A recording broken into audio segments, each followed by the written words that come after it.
The Horn of Africa is one of the harshest and most unforgiving places on the planet. 3 years of punishing drought have left the region bone dry and devastated. We traveled for hours along bumpy roads that took us deep into the remote and dangerous borderlands of Ethiopia and Somalia. To see the work the LDS Church is doing there, we caravanned to a dusty outpost called Doloado, where we met a remarkable man named Abdullahi Mohammed. A Somali by birth, Abdullahi is on the front lines of fighting this famine, helping border villages bypassed by foreign aid, which mostly went to refugee camps hours away. It is a very painful situation in which I can't do anything. I have no source of water. I stay up all the night thinking, where can I get my children water? For Abdullahi, the crisis is personal. He grew up in this region, herding goats as a boy, and has seen the effects of drought. Drought can force villagers to move, and in the long search for water, they may lose half their livestock. If this land has reason for hope, it is because of people like him, who against all odds left his small village and got not one, but 2 college degrees. He worked as a college professor, but when the drought began, he felt a calling to go back home. Today, he works for International Relief and Development, or IRD.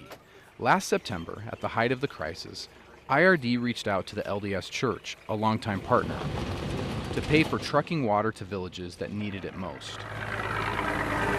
Looking to the future, IRD and LDS Charities identified 13 sites to build birkeds, or cement storage tanks, that would catch rainwater.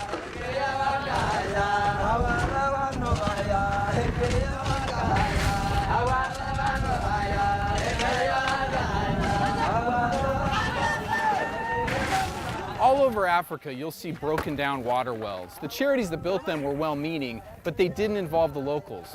What you see happening here is different. The locals are building this underground water storage facility with help from LDS Charities and IRD.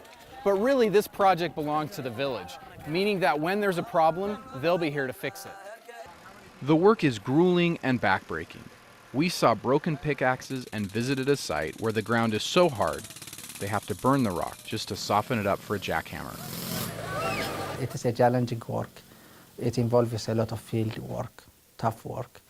But at the same time, when you see the result of what you're doing, it is very convincing. It is very satisfying that I'm saving life.